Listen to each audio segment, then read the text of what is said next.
Welcome back. Well, not everyone can afford to take a vacation this summer. A fun alternative, a staycation, right? We're talking about that today. Jennifer Hunter is here with us to talk about all those plans for your summer fun on a budget. Thanks for being here. You're the Assistant Director of Family and Consumer Sciences, so you are the go-to person for all of this. First, let's talk about some of the vacations. I mean, we know we're still a little ways off from summer, but how can we start planning now to get ready for those trips? Right, so and that is key, is to plan ahead, because summer travel is expensive.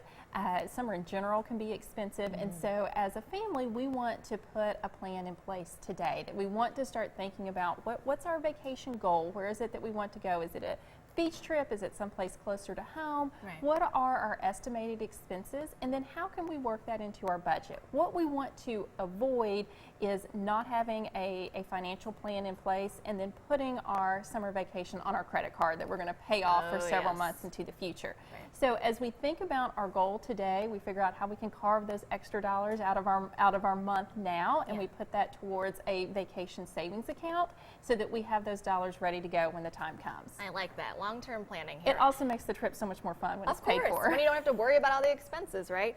Speaking of expenses, sometimes they do tend to change during the summer months compared to maybe the rest of the year, right? That's true. So as we just talked about with vacations, that can be quite spendy.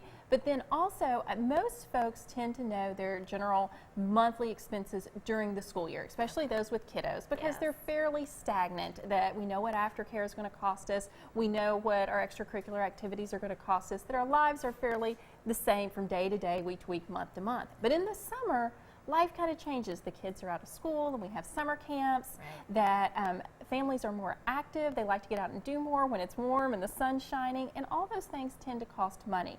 So we want to start now, a couple months out before school gets out, really and truly looking at what those summer expenses are going to be and developing a spending plan for the summer. So really writing down what we think it's going to cost us to make it through the summer, and then how we can carve those dollars out of our income. And sometimes that's just the best way to do it, right? When you see it on paper, it kind of makes it more realistic and writing attainable. It down is key, right? And so if we spend our dollars on paper before we actually spend them in person, then we're much more likely to make good spending decisions. Absolutely. What about a staycation? Because a lot of folks say, you know, maybe I don't want to spend too much money going out of town. How can they save by staying here in the area?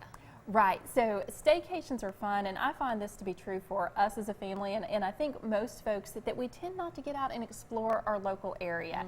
And often there are, especially during the summer months, lots of free events, free festivals, or looking into low-cost memberships. So to the public pool, if you know that you're going to be taking the kids a lot, maybe look into a summer membership so that you're not paying every time you go.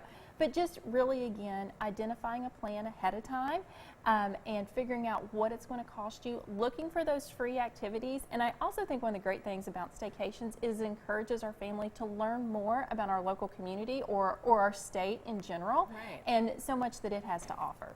So important. Jennifer, thank you for all those great tips. Thank you for having me today. Definitely put those into practice. All right.